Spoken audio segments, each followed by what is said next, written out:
Parents हैं और students हैं, आप सबका स्वागत है, बहुत बहुत स्वागत है। आज अनफॉर्चुनेटली क्या हुआ, थोड़ा सा प्रोग्राम थोड़ा सा डिले स्टार्ट हुआ, 15-20 मिनट में भी हाफ एन आवर। और दूसरा क्या हुआ, by the time program start हुआ काफ़ी बच्चे बारिश में फंस गए। अहमदाबाद वाले, उनको लगा कि पहुंच जाएंगे, अपने लिए 15 मिनट का ही रास्ता है, पहुंच जाएंगे, काफ़ी बच्चे आए नहीं। जो बड़ौदा से निकले थे, जो आनंद से निकले बच्चे, जो गांधीनगर से निकले, 2 बस आई है, एक बस आई है बड़ौदा से और एक बस आई है आनंद, वहाँ से पूरी संख्या आई है। तो उन लोग ने जब सुबह स्टार्ट किया था 10 साढ़े 10 बजे, तो it was very fine. So thank you all for joining us. सबसे पहले जो बहुत इम्पोर्टेंट चीज़ें मैं कहना चाहूँगा। सो IBI इंटरनेशनल एक ऐसा प्लेटफॉर्म है जहाँ पे हम लोग सब ब्यूटी के कोर्सेज ऑफ़र कर रहे हैं। आप लोग ने सब ब्यूटी के कोर्सेज लिए हुए हैं, hair, skin, makeup, nail art, nail extension, body therapy, spa therapy, medical cosmetology. अच्छी बात है कि we are the only company जो गुजरात बेस्ड है। हम लोग का जो स्थापित हुए हैं गुजरात में स्थापित हुए हैं। इसकी वजह से हमारे साथ में काफ़ी सपोर्ट, हमको लोकल सपोर्ट काफ़ी मिलता है हमको। So that is something which हम लोग we are very proud of. And beauty के क्षेत्र में अपना इंफ्रास्ट्रक्चर से लेके हर चीज़, क्वालिटी पॉइंट ऑफ व्यू बहुत ही अच्छा है। ये हाल फिलहाल में जो डेवलपमेंट्स हुए हैं उसमें बहुत सारी चीज़ें हुई है। एक तो हमारे बच्चों को दुबई में प्लेसमेंट्स चालू हो गए हैं। तो क्या हुआ, लास्ट 2 साल से प्रॉब्लम ये आ रही थी कि हमें जो फॉरेन बच्चे जाने वाले हैं वो काफ़ी कम हो गए। क्यों कम हो गए? क्योंकि एक बाजू से कनाडा ने कम कर दिया, UK ने वीज़ा एक्सटेंड करना कम कर दिया, तो बच्चे जाएंगे तो कहाँ जाएंगे। US वैसे भी डिफ़िकल्ट है। तो जो पहले जाते थे वो अभी कोई नहीं, उनमें से कोई नहीं है, बहुत कम बच्चे हैं बल्कि जो फॉरेन जाने वाले हैं। तो यहाँ से अच्छी पढ़ाई करके बच्चे अभी वर्क परमिट पे वो जा रहे हैं। एक तो दुबई है। अभी रिसेंट में जो डेवलपमेंट हुआ है that is also very good, जहाँ पे Paris fashion show, New York fashion show, यहाँ पे एज अ असिस्टेंट अपने बच्चे जा पाएंगे। थोड़ा सा एक्सपेंसिव है बट वो एक एक्सपीरियंस है, लाइफ टाइम का एक्सपीरियंस है। तो ये बहुत ही ज़्यादा इम्पॉर्टेंट है। मैं सोच रहा हूँ कि मतलब अपना कुछ बच्चे अगर जाके रिप्रेजेंट करेंगे अपने को, पेरिस, लंदन, न्यूयॉर्क, 3 जगह पे है जो फैशन शो होते हैं, इंटरनेशनल फैशन शो पूरा वीक चलता है। तो अभी बल्कि अक्टूबर 2 to 5 ऑलरेडी है, 27 तारीख को कुछ वहाँ का डिपार्चर है। तो जिन लोगों को जाना होगा तो वो ज़रूर जा सकते हैं उसमें। तो ये बहुत ही अच्छा डेवलपमेंट है। दूसरा, जिस तरह से अपना देश का डेवलपमेंट चल रहा है, अभी आपने रिसेंट में सुना होगा 15 अगस्त को नरेंद्र मोदी जी को, तो उसमें उन्होंने कहा है कि हम लोग, क्योंकि ग्लोबल एक परिस्थिति ऐसी हो गई है कि लोग हमें आइसोलेट करने की कोशिश कर रहे हैं। तो जब जितना आइसोलेट करते जाते तो अंदर से स्फूर्णा आनी चाहिए। तो हम लोग अभी क्या कर रहे हैं, मोदी जी ने कहा है कि अपना इतना बुलंद हो जाए अपना काम, अपने अंदर से कंजम्पशन, अपनी GDP इतनी स्ट्रांग हो जाए कि बाहर किसी को जाने की ज़रूरत ही ना पड़े। तो इसके लिए हम लोग सब पूरी तरह से तैयार रहना चाहिए। बल्कि अभी जो दिवाली पे जो अनाउंसमेंट होने वाला है GST को लेके, वो भी बहुत बहुत बेहतरीन होने वाला है। जो भी स्लैब्स हैं वो स्लैब्स कम हो जाएंगे। जो हायर स्लैब में जो गुड्स एंड सर्विसेज है वो कम स्लैब्स में आ जाएंगी। तो ये बहुत ही अच्छा अपने लिए होने वाला है। एंड बिकॉज ऑफ विच, तो जो अभी रिसेंट डेवलपमेंट्स हुए हैं जो हम देख रहे हैं कि मल्टीनेशनल सैलून कंपनीज जो हैं, मतलब I am very proud to say, अभी रिसेंट में एक फ्रेंच कंपनी ने अपना सैलून यहाँ पे लॉन्च किया। उसमें अपने 5 बच्चे इमीडिएट लिए। जिस दिन इंटरव्यू लिया उसी दिन उन्होंने 5 बच्चे लिए।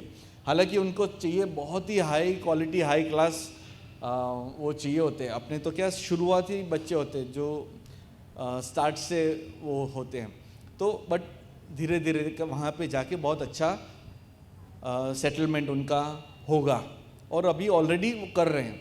अच्छा, इनमें हमने इनफैक्ट मेरी बेटी भी, छोटी बेटी वही कंपनी में ज्वाइन की है। हमको उन इंडस्ट्रियल एक्सपोजर भी उनको चाहिए, इस वजह से हमने उनको वहाँ पे रखा। तो she has joined as a hair stylist. तो एज अ हेयर स्टाइलिस्ट उनका जो हम बर्ताव देखते हैं अभी, जो एक प्रोफेशनल कंपनी में जाके जिस तरह का बिहेवियर वो एक्सपेक्ट कर रहे हैं, सबसे पहली चीज़ उन्होंने क्या चीज़ चेक करते हैं? आपकी स्किल से पहले, आपको मालूम है बिफोर योर स्किल क्या चीज़ दिखती है? आप दिखते हो पहले, राइट? आपकी इमेज बहुत इंपॉर्टेंट है कि आपकी इमेज ऐसी होनी चाहिए कि प्लीजिंग पर्सनालिटी होनी चाहिए, नंबर 1। फिर नंबर 2 कम्युनिकेशन स्किल्स बहुत ही ज़्यादा इंपॉर्टेंट है। मतलब वी वर सरप्राइज, मैंने मेरी डॉटर से पूछा कि आपको क्या लगता है कि आपको क्यों सिलेक्ट किया?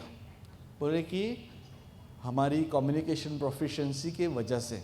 स्किल सेट सेम है, अगर फिर भी अगर आपको आगे निकलना है, समझो 4 जने इंटरव्यू के लिए आ रहे हैं, चारों की स्किल सेट सिमिलर है, और आपको क्यों सिलेक्ट किया? क्योंकि आपकी कम्युनिकेशन प्रोफिशिएंसी। अभी लोग क्या एक्सपेक्ट कर रहे हैं मैं आपको बताऊं, कि जिस तरह के कस्टमर्स वो ट्रीट कर रहे हैं, तो उनको क्या करना होता है? कन्विंस करना होता है। क्या कन्विंस करना होता है?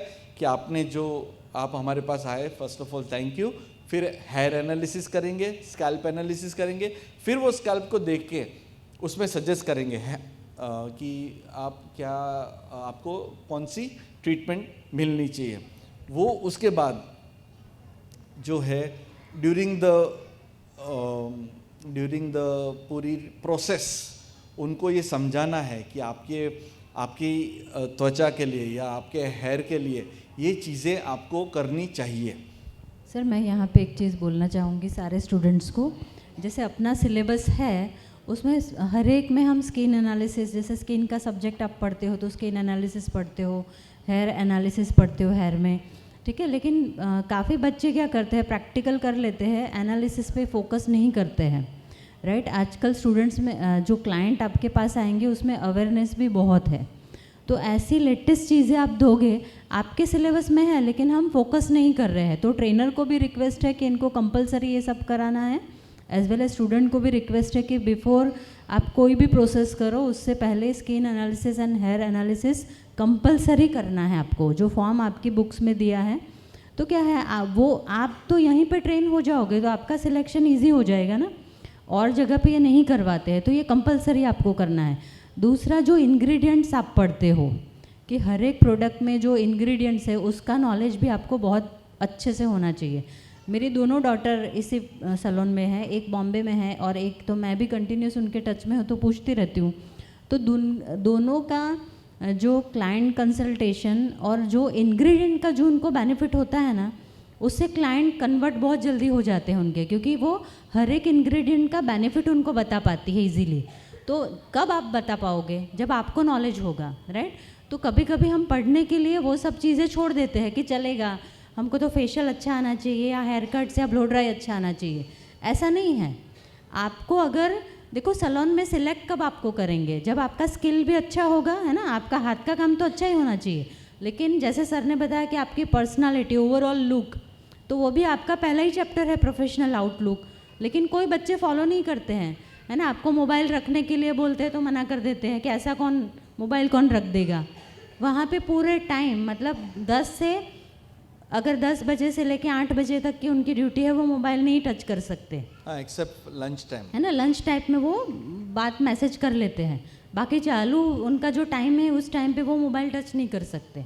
तो ये हर एक जगह पे है। अगर आपको आउट ऑफ इंडिया जाना है तो वहाँ पे भी ये कंपलसरी है। उनकी जॉब ड्यूटी के टाइम पे आप कुछ भी नहीं कर सकते, राइट। तो आपको फॉलो करना है ये सब चीज़ें, है ना। तो अभी तो अपना लाइव एग्जांपल है कि अपने 5 स्टूडेंट सिलेक्ट हुए हैं, तो हमको भी और आइडिया रहे, तो इसलिए हम आपको गाइड कर रहे हैं कि ये सब में फोकस करना है। थ्योरी से बिल्कुल भी पीछे नहीं जाना है। 10 बार पढ़ो, ठीक है, अच्छे से पढ़ोगे। मुझे लग रहा है कि आपने सारे क्लासेस प्रॉपर भरे हैं, छुट्टी नहीं लगाई है, तो अगर ऑनलाइन क्लास अगर आपको सेकंड टाइम भी अटेंड करना है तो हम अलाउ करेंगे। लेकिन इसका मतलब नहीं है कि फर्स्ट टाइम पे चलेगा कि हमने पढ़ा नहीं पढ़ा और सेकंड टाइम तो अलाउ किया है तो तब हम कर लेंगे, ऐसा नहीं है, ठीक है। तो थोड़े रूल्स रेगुलेशन के साथ हम इसको आगे और अच्छे से करेंगे।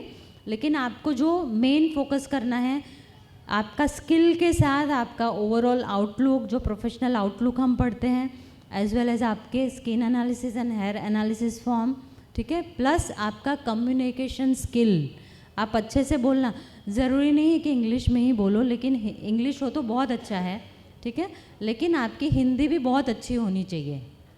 नहीं, इंग्लिश का भी हाँ। मतलब आप धीरे धीरे स्टार्ट करो, आपको बोलना है येस नो समझना ज़रूरी है, आपको उनको रिस्पॉन्ड करना ज़रूरी है, ये बहुत इंपॉर्टेंट है, धीरे धीरे करो। लेकिन ग्लोबलाइजेशन की तरफ जाना बहुत इंपॉर्टेंट है हमारे लिए। और बहुत अच्छे सैलून्स यहाँ पे ओपन हो रहे हैं अहमदाबाद में। बट आप सैलून में आप सोचो कि इतना सब डेवलपमेंट हो रहा है कि it is so very important कि हम लोग अपने आप को उस तरह से रेडी करें।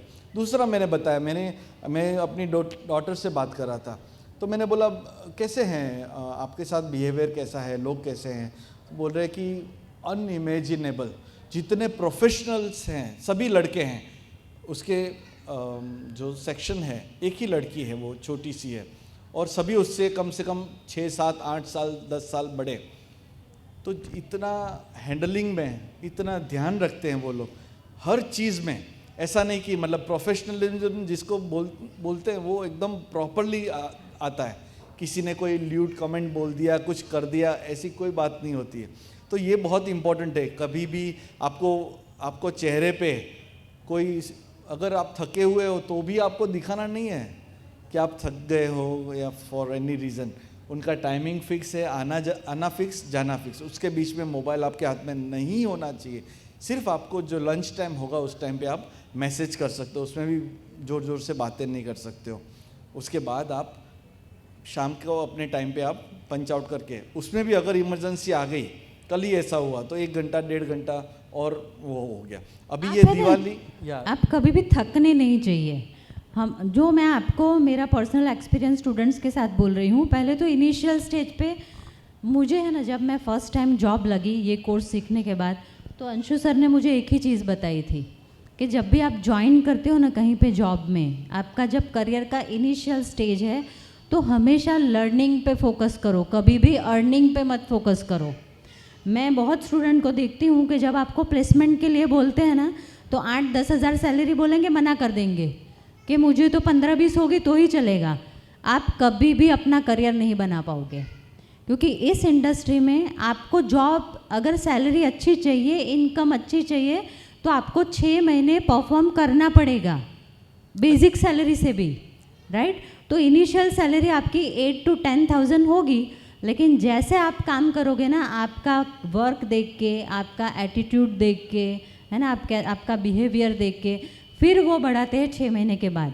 और इस फील्ड में इंसेंटिव बहुत है, तो आप बेसिक सैलरी को कभी भी मत देखो कि भाई 8,000 सैलरी में हम क्या करेंगे, है ना। और करियर बनाने के लिए मुझे पता है कि मैंने ज्वाइन किया था तो मेरी भी 6 to 7 ही थी, लेकिन मैं कभी भी पहले महीने ही मैं डबल सैलरी लेके जाती थी, वो अपने काम पे से, है ना। हेमा मैम भी बोल रही है खुद भी, राइट। तो आपको ये चीज़ सीखनी है कि कभी भी जब आपको सीढ़ियाँ चढ़नी पड़ती है ग्रोथ के लिए, डायरेक्ट कोई आपको 20,000 की सैलरी नहीं दे देगा। 20,000 आप लेके जाओगे पहले महीने से, लेकिन फिक्स सैलरी आपको 8 से लेके, हमारे बच्चों की तो 10 से लेके 15 तक होती है, ठीक है। सो 10 to 15 प्लस इंसेंटिव मिलता है, तो 20-25 तो आप आराम से लेके जाओगे। और दूसरा, यूनिसेक्स सैलून की बात करते हैं कि अभी जो हाई एंड सैलून ओपन हो रहे हैं, हाई एंड मतलब जितनी भी ब्रांडेड सैलून, ब्रांड के सैलून जो है वो यूनिसेक्स ही होते हैं। अगर उसमें हम ये सोचेंगे कि मैं फ़ीमेल सैलून में ही काम करूँगी, तो फीमेल सैलून सिर्फ लोकल सैलून चलते हैं, जो अपने घर में स्टार्ट करेंगे या छोटी जगह पे कोई सैलून स्टार्ट करेगा तो वो फीमेल ही वहाँ पे आती है, राइट। तो अगर ऐसी जगह पे फिर सैलरी भी उतनी मिलेगी और आपका ग्रोथ लाइफ में कभी भी नहीं हो पाएगा। जो आपके दिमाग में ये है कि भाई यूनिसेक्स सैलून है तो मुझे लड़कों का भी काम करना होता है, ऐसा नहीं है। जैसे स्वरा मेरी डॉटर है, दोनों डॉटर फ्लोरेन में ही कर रही है, एक बॉम्बे एक यहाँ पे, यूनिसेक्स सैलून है, बहुत अच्छे क्लाइंट आते हैं, लेकिन उनको मेल का काम नहीं करना होता है, उनको फीमेल का ही काम करना होता है। मेल वर्क के लिए दूसरे होते हैं, लड़के होते हैं, है ना। तो ये दिमाग से निकाल दो। तो बहुत सारी चीज़ें हमको लगती है कि आपको अभी भी ध्यान में रखने वाली है। जो इनिशियल स्टेज पे आप सैलून में, तो मैं तो ट्रेनर्स को रिक्वेस्ट करती हूँ, डायरेक्टर्स को रिक्वेस्ट करती हूँ कि आप स्टूडेंट के साथ भी पर्सनल मीटिंग करिए थोड़ी, और उनको एक्सप्लेन करिए, और जहाँ पे अगर हमारी भी रिक्वायरमेंट है आपको, तो हम भी मीटिंग अटेंड करने आ सकते हैं। अच्छा, जो ग्रोथ की बात करी मैम ने कि शुरुआत में कम पैसे मिलते हैं, बट ग्रोथ की मैं आपको एक एग्जांपल देता हूँ। ये मेरी छोटी बेटी की बात कही, अभी मैं बड़ी बेटी की बात करता हूँ। तो बड़ी बेटी का क्या हुआ, उसने बोला मुझे जाना है बॉम्बे। तो मैंने क्या किया, वो एक कंपनी का वहाँ पे ऐड आई थी, तो उसने वहाँ पे ज्वाइन कर लिया। अभी उसको मालूम नहीं, मैंने बोला कि देखो बॉम्बे में बहुत एक्सपेंसिव है रहना, है ये वो बहुत एक्सपेंसिव है, आपको कैसे आप कर पाओगे? बोले कर पाएंगे। तो देन शी वेंट। फिर उसको मालूम पड़ा कि वहाँ पे रेंट्स क्या होते हैं। तो रेंट मालूम पड़ा कि 30,000 रेंट फॉर 1 रूम, उसमें भी शेयरिंग में। तो जो पीजी होता है ना, तो वहाँ पे बॉम्बे में 30,000 है। फिर उसने ढूंढा, बोलते कि नहीं अच्छा लग रहा है ये वो, मुझे बहुत एक्सपेंसिव है, तो मैं कैसे कर पाऊँगी। उसकी सैलरी तब हुई थी 25,000। फिर उसने अपने हिसाब से 16,000 रुपये का DN नगर, मतलब अंधेरी वेस्ट में बहुत अच्छी जगह पे उसको मिल गया। एंड उसके साथ में फिर 1,500 रुपये कुछ और इलेक्ट्रिसिटी का ऐड हुआ, तो 17,500 रुपये। फिर सैलरी आ रही है 25,000, अब 17,500 इसमें गए। उसके बाद अब रोज़ घर पे बना के तो जाते नहीं आजकल के बच्चे, स्विगी जोमेटो ये वो। मैं बोला कमाल है। तो क्या हुआ, पहले ही महीने उसने 20,000 रुपये एक्स्ट्रा मांगे मेरे से। ओ माय गॉड, मैं बोला कमाल हो आप तो फिर बोले नहीं पापा अभी प्रॉब्लम है, मैं क्या करूँ। तो धीरे धीरे उसकी वो जो एक्सपेक्टेशन है उससे वो थोड़ी कम आई कि भाई नहीं, मैंने अपने कॉस्ट को भी वो करना है, क्योंकि लिविंग एक्सपेंस तो आपको मीटअप करने ही पड़ेंगे। आप कहाँ पे कमती कर सकते हो, अपने पर्सनल एक्सपेंस में आप कमती कर सकते हो। तो उसने फिर 3 महीने बाद, शी वॉज़ वेरी कर्टियस, बहुत अच्छी तरह से उन्होंने बात करी। फिर उन्होंने अपना इंटरव्यू ऑर्गेनाइज़ किया, HR को बोला कि इनको आप वो करके आप आ जाइए। अच्छा, बीच में क्या हुआ, देन शी जॉइंड। वो 3 महीने के बाद वो ज्वाइन करी, 40,000 में ज्वाइन की। पहले 25,000 था, 40,000, बट वो 40,000 लेके कभी नहीं निकली। 50,000, 55,000, 60,000 तक उसकी सैलरी विथ इंसेंटिव लेके निकली। अच्छा, बीच में फिर क्या हुआ कि काफ़ी लोग वहाँ से निकलने लगे। फिर उतने में एंट्री, उसने अपना काम शुरू किया। फिर उसने रिसेंटली, बिकॉज स्वरा ने यहाँ पे ज्वाइन किया था, तो उसने वहाँ पे ज्वाइन किया and she got a very good rise also. तो अभी वी आर एक्सपेक्टिंग कि वो ये पहला जॉब जो 25,000 का था वो कब उसने ज्वाइन किया, ये पिछले दिवाली पे, और अभी दिवाली आई नहीं है। Now she will be getting at least 80 to 90,000। अभी 1 साल भी हुआ नहीं है कंप्लीट। ठीक है, ये मेरी बेटी है इस वजह से नहीं कह रहा हूँ, ये कोई भी ये अचीव कर सकता है, अचीव होता है उसका। उसी सैलून में, सेम सैलून में अपनी पुरानी स्टूडेंट एक लगी है मीनाक्षी करके, और मैं उसकी स्ट्रगल बताती हूँ कि बहुत पुअर फैमिली से है, और मणिनगर इंस्टीट्यूट में उसने ज्वाइन किया था।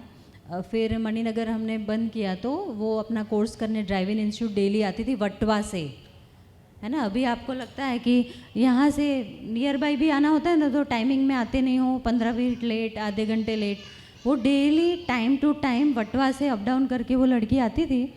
पिछले साल हमने उसको एक क्लिनिक में जॉब लगाई थी, तो क्लिनिक में उसकी स्टार्टिंग सैलरी 15 प्लस इंसेंटिव था, लेकिन काम तो बहुत अच्छा करती थी। लेकिन मुझे हमेशा इंसेंटिव का बोलती थी, जब भी मुझे मिलने आती थी या व्हाट्सएप पे, कि मैम मुझे इंसेंटिव अच्छा वो देते, लेकिन मुझे मैम 20-30 रुपये ही देती है। लेकिन मैंने उसको हमेशा एडवाइस दी कि कोई बात नहीं मीनाक्षी, रहो, तुम रुको, करो, थोड़ा टाइम आएगा वो अपने आप देगी। लेकिन आप सोचो कि उसने जब पहला अपना सर्विस दिया और उसके नेक्स्ट डे मीटिंग थी उनकी, सारे स्टाफ के बीच में उसके लिए क्लैपिंग करवाई, तो इतना, और डेली पर डे वो 1,000 रुपीज़ उसको टिप मिलती है। तो आप सोचो कि आपकी फिक्स सैलरी 15,000 है, लेकिन डेली 1,000 रुपये भी आपको टिप मिलते हो तो आप कितना पैसा अर्न करोगे, है ना। तो यहाँ पे सिर्फ फिक्स सैलरी पे आप फोकस कभी भी मत करो, और इनिशियल स्टेज पे तो बिल्कुल नहीं करना है। आपको 8,000 10,000 में जॉब मिलती है, आपको एक बार लग जाना है। अगर आपके पीछे एक्सपीरियंस लगा होगा ना, तो आपकी सैलरी कहीं पे और जाओगे तो आपकी सैलरी बढ़ेगी। पहली बार सोच लोगे कि मैं तो 10,000 में ज्वाइन नहीं करूँगी, या यूनिसेक्स सैलून होगा तो मैं नहीं करूँगी, तो आप करियर में ग्रोथ, आपका लाइफ में ग्रोथ नहीं होने वाला है, आप अपना करियर नहीं बना पाओगे, राइट। तो एक बार जॉब पे लग जाना है आपको। और हम आपको कोई फालतू की जगह पे तो भेजेंगे नहीं, क्योंकि हमको ही पता है कि हमारा बच्चा क्या सीखता है। तो सर के पास जब भी आती है वैकेंसी, तो सर पहले ही पूछ लेते हैं कि आप इनिशियल सैलरी कितना दोगे उनको, तो वो 10-15 प्लस इंसेंटिव बोलते हैं, तभी हम आपको भेजते हैं इंटरव्यू के लिए। तो पहले क्या था कि मेरे पास जो लीड्स आती थी कि यहाँ पे जॉब रिक्वायरमेंट आती थी, पहले 5-6-7 हज़ार रुपये का, फिर हम उनको मना कर देते थे। फिर उनको समझ आ गई, जो लोग हमसे हायर करते हैं, स्टूडेंट्स लेते हैं, अभी हमने मिनिमम 15,000 कर दिया है। 15 to 20,000, 25,000 तक देने के लिए रेडी है अपने स्टूडेंट्स को।